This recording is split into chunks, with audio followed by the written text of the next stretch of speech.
everyone, and welcome to Beyond Focus TV. My name is Angie Daniel, and I am the hostess for the show. Tonight's show, we have here with us Mr. Jean-Pierre Louis. He is the founder of Capra, and you're wondering, what is Capra? It is an organization that is absolutely making pathways to helping people understand the concept of community health. We're going to take a short break. When I come back, I'll introduce him to you. We'll be right back.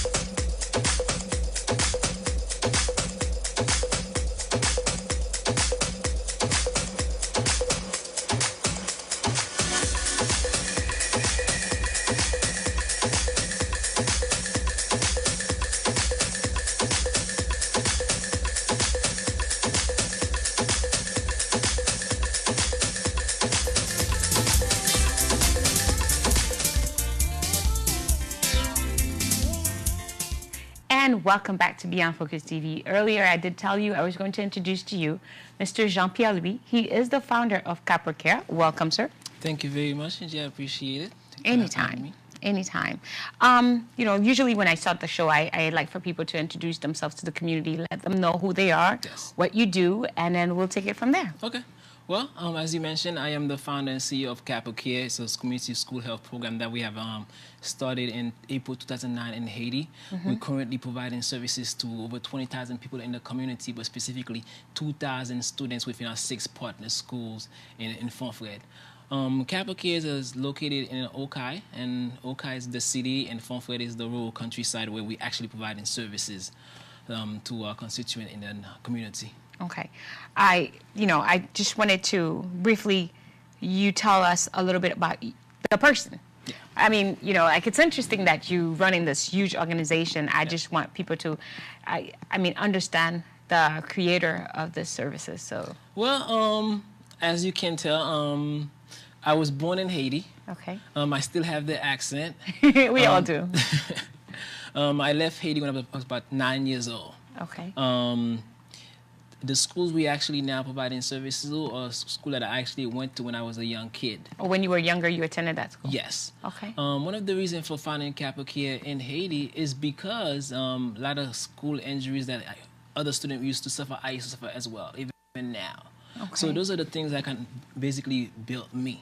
So when I came to the United States, I was about 9 years old. I attended elementary school here. First class was the 5th grade. Then I went on to high school, Claude Barton High School. And you went to Claude? Claude Barton, which is where I kind of get my basic information about health, which kind of triggered to introduce health care to me. Then I went to Brooklyn College where I got my bachelor's. Then I also went back and did my MPH at Brooklyn College as well. Okay. So after graduating with my MPH, I actually worked for the Department of Health and Mental Hygiene for a good 6 years, where I was able to get my basic fundamentals in healthcare, health promotion, community health, and so forth. One of my biggest projects that I worked on shortly after graduation was 9/11.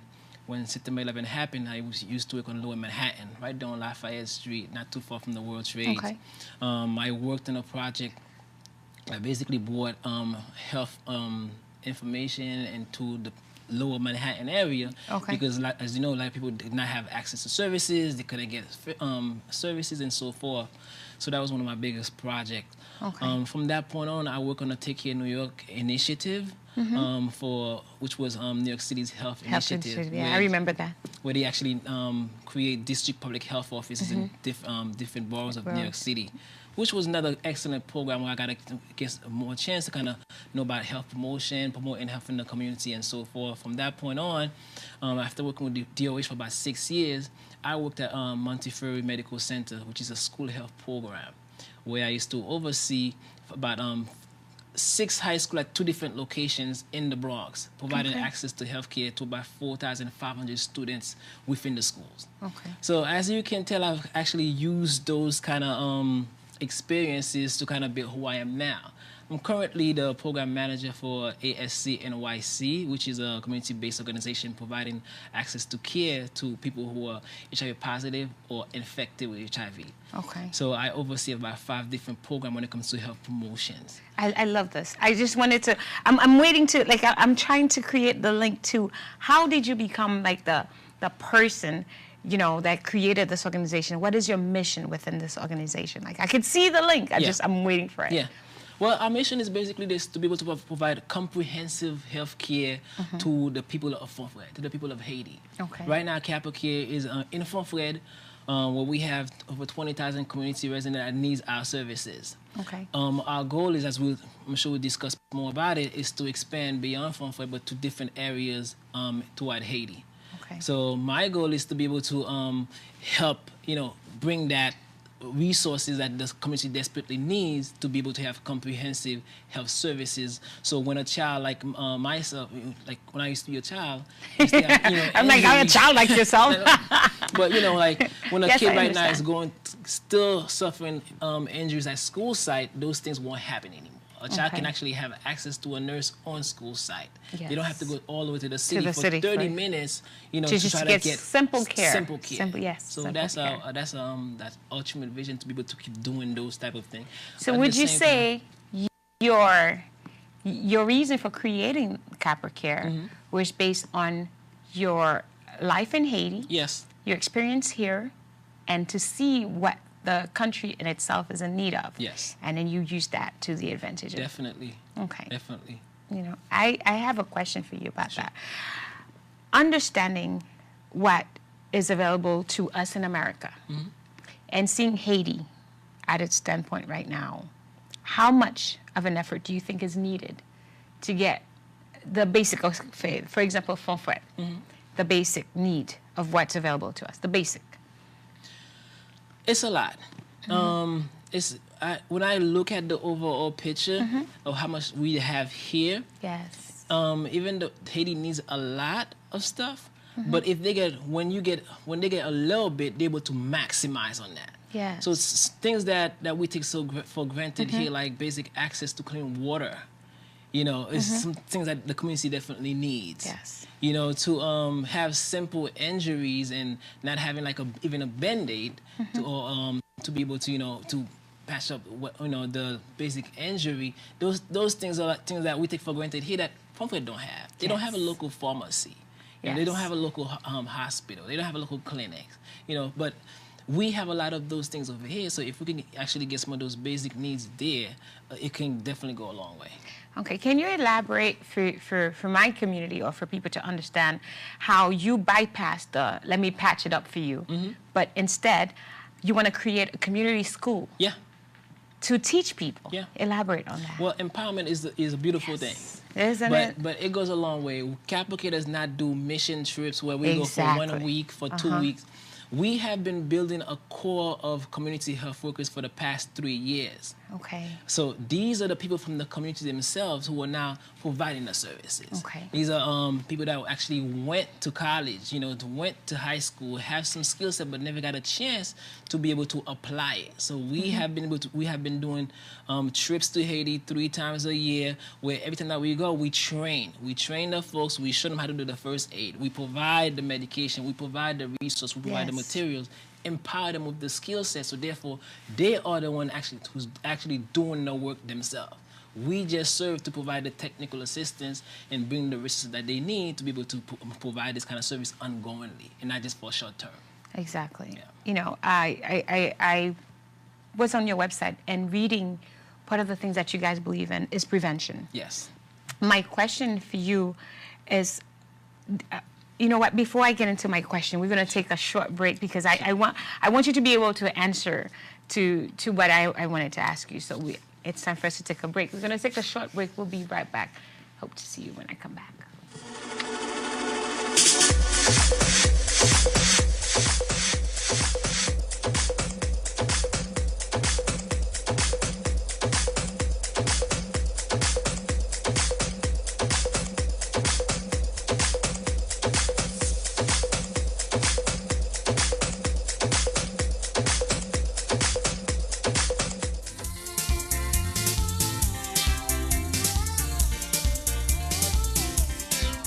welcome back. We are here with Mr. Jean-Pierre, the founder of Capra Care.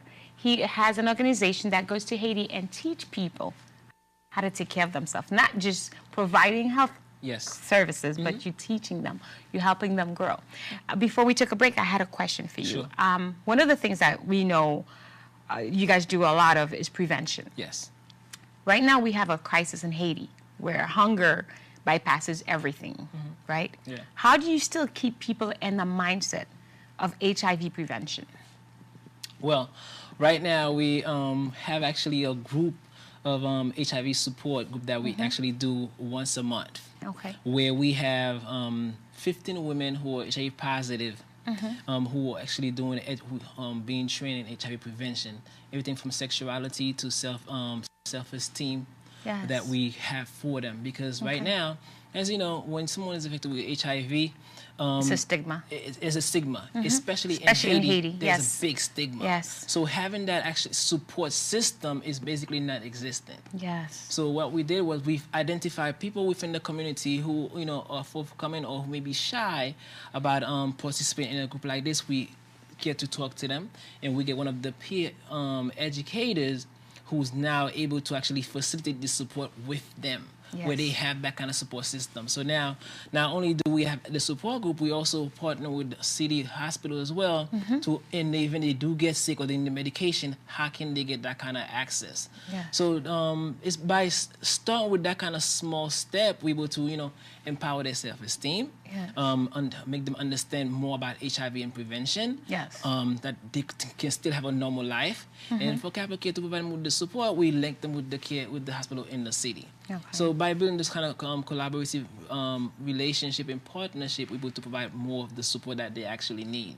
Knowing that HIV is it's a big issue. It's a big issue not only in Haiti. Yeah, I mean it is a big issue everywhere. I mean in America right now, it's becoming a second issue.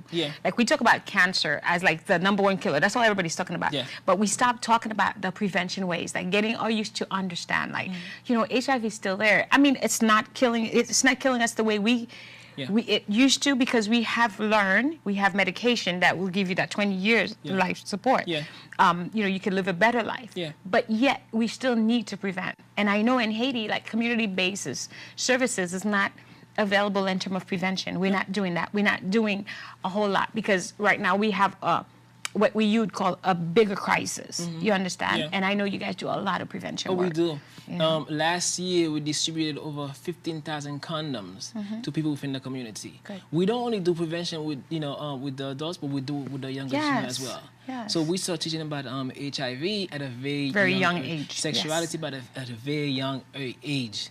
So the different diseases that STI, sexual infection, diseases that they actually get. So we teach them that kind of prevention as well. So. It's very important to teach them, because other than that, they won't know. They will not know. And as you know, in Haiti, sex is something that parents don't talk with their children. So what we do is not only do we teach the parents about sexuality, then we also teach their children.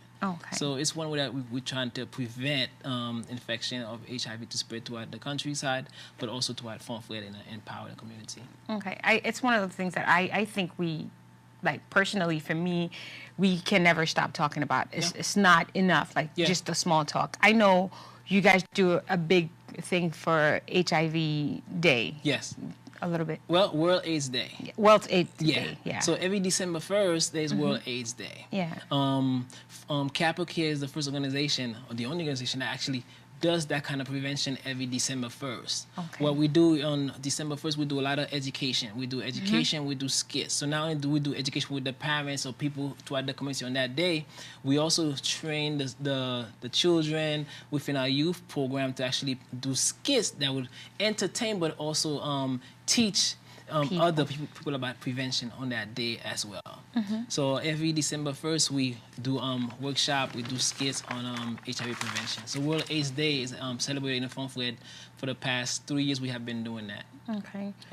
I know that you guys are traveling to Haiti in a week from now, right? Yes. To go. Well, actually, by the time this show airs, you probably would be on your way to Haiti or probably back from Haiti.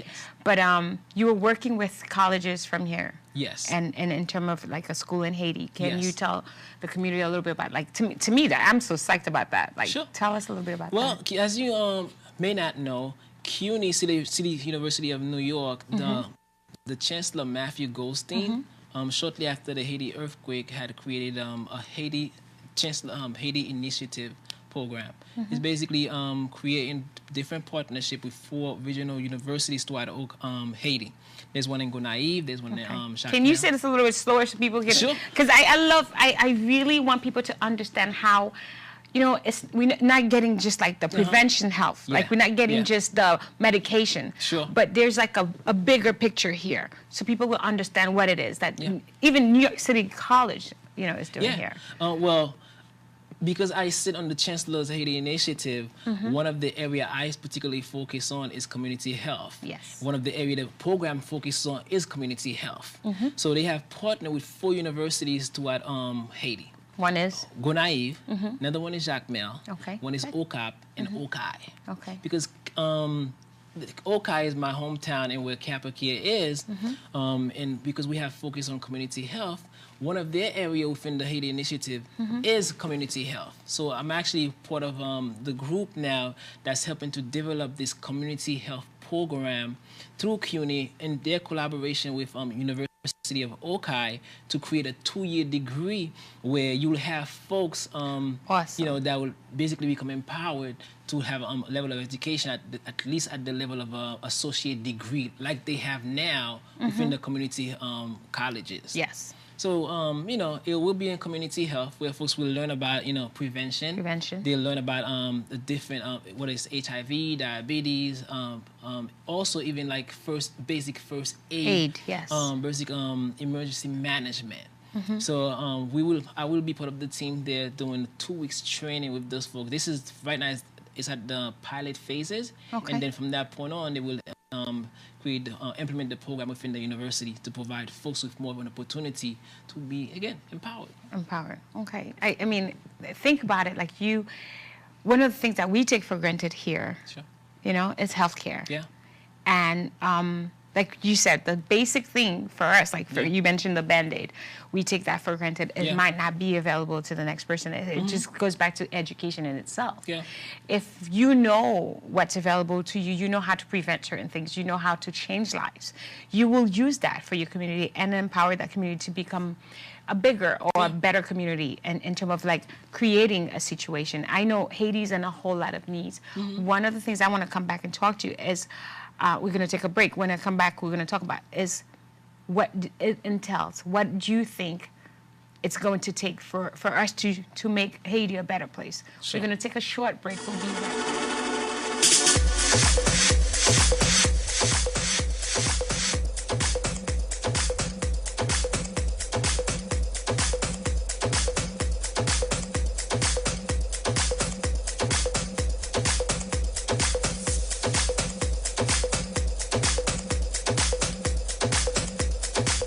Welcome back. We are here with Mr. Jean-Pierre Louis from Capra. We are talking about the basic things that people would need in terms of health in Haiti. When we talk about public health, right, we talk about the basic of, for example, a country like Haiti, we talk about water boiling, we talk about prevention. What else do you think the country right now is in need of getting us to understand what we can do to do better in terms of our health? Well, what we can do in terms of our health.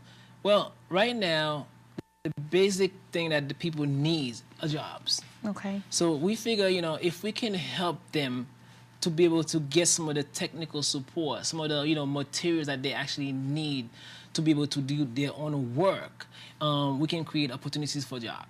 Okay. So if we can actually find ways to create jobs within the community, within Haiti, that itself will help to not only empower the folks, as you see, you know, talking about empowerment a lot, because everything has to do with education. It is. Back home. It does. Everything it really in does. Haiti is really education at every single level. But if we can use that education to provide the extra resources to create jobs for them, then they can actually make a living for themselves and have some level of dignity for their own self, where they don't feel like they have to depend on everybody else to keep bringing them things that they actually want. You know. So I think, you know, that's one of the things that we have to actually work hard on. Okay, I know part of. I want to kind of like because Capra Care stands for so much. Yes. You know, and it's very interesting because when I was reading into it, I'm like, wow, this is really good. One of the things that is mentioned is mental health. Because you and I, we understand that we don't believe in expressing ourselves. We don't know how to talk about our problems. Yeah. How do you provide mental health in Haiti? Well, you know what?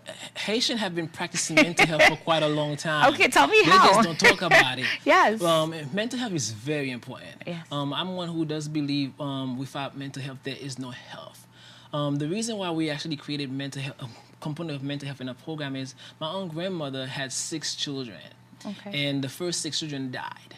Wow. And then she had, well, actually, no, she had 9 children in total, but the first 6 passed away very early, from as old as 2 years old to, you know, and so forth. Then the last 3 survived. But I figure, you know, how did she have the courage and the heart to continue having children when she really lost the first 6? Somebody like that should be having some kind of mental health support, to have someone to have dialogue with, to, you know, to discuss what's going on, what's happening, you know, and so forth. So I got the idea about, you know, creating this where she, for other women who are still going through that right now, because maternity mortality in Haiti is very high. Yes. So women are still having these issues.